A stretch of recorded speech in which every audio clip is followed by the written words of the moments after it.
Slow beans బాగా వచ్చినాయి అండి, మళ్ళీ పెద్దగా అయినాయి, అందుకని కోసేస్తున్నాను. చూడండి ఎంత బాగా వస్తున్నాయో ఇవన్నీ.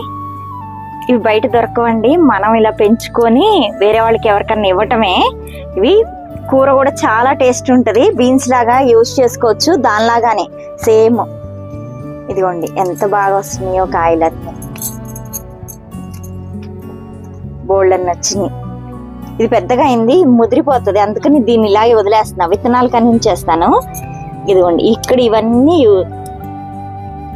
చాలా వచ్చినాయి, బాగా వచ్చినాయి. అసలు ఎంత బాగున్నాయో. కూర కూడా మొన్న వండుకున్నాము, చాలా బాగుంది, టేస్టీగా బీన్స్ కర్రీ లాగే ఉంది. చూడండి లోపలికి ఇంకా ఉన్నాయి, ఇది చూడండి ఇంకా ఉన్నాయి, కోస్తుంటే వస్తున్నాయి. ఇదిగోండి భలే ఉన్నాయి అసలు. ఇదిగోండి ఇది తర్వాత వస్తాను. ఇదిగోండి ఇక్కడ చూడండి ఇట్లా చాలా ఉన్నాయి.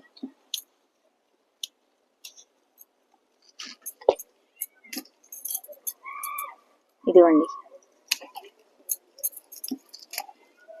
చూడండి ఎన్ని వచ్చినాయో.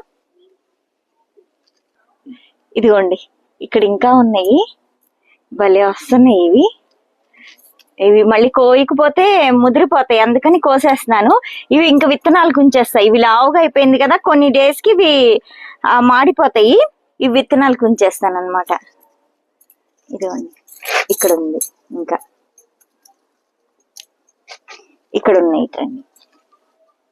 ఇదిగోండి భలే వస్తున్నాయి. ఇదిగోండి చాలా ఉన్నాయి, ఇంకా కొన్ని ఉన్నాయి, అవి నెక్స్ట్ వీక్ కోసుకుందాము. ఇలా ఉన్నాయి కూడా బాగానే ఉంటాయి, కానీ ఇది ఇంకొంచెం పెద్దగా అవ్వాలన్నమాట, నెక్స్ట్ వీక్ కోసుకుందాం అవన్నీ. చూడండి ఎన్ని వచ్చినాయా. ఇక్కడ ఇంకా కొన్ని టమాటా మొక్కలు ఉన్నాయండి, ఇవి చూడండి ఎంత బాగా హెల్దీగా పెరుగుతున్నాయో టమాటాలు, బాగా పూత బాగా వచ్చింది. ఇదిగోండి ఇక్కడ పూలు ఉన్నాయి, ఇవన్నీ కాయలు అయిపోతాయి అన్నమాట. ఇదిగో చూడండి ఎంత బాగా వస్తున్నాయి, ఇవన్నీ ఫ్లవర్స్ బాగా వస్తున్నాయి. ఇవి ఆకుల్ని ఇలా తుంచేసుకొని మొదట్లో వేసేసుకోవడమే, ఇట్లాగా. ఈ ఆకుల్ని ఉంచకూడదు ఎండిపోయేదాకా, ఇట్లా తీసేసుకుంటే బాగుంటది. ఇలా చక్కగా కాయలు వస్తాయి అన్నమాట. ఇక్కడ ఇంకా ఉన్నాయి టమాటా కాయలు, చూడండి ఎంత బాగున్నాయో, ఫ్రెష్ గా చాలా అందంగా ఉన్నాయి. ఇవి నేను కూడా పెంచగలుగుతున్నానని నాకు చాలా హ్యాపీగా ఉంది. యాక్చువల్లీ నాకు ఫార్మర్ ఆ బ్యాక్గ్రౌండ్ లేదండి, కానీ నాకు బాగా ఇంట్రెస్ట్ ఈ వెజిటబుల్స్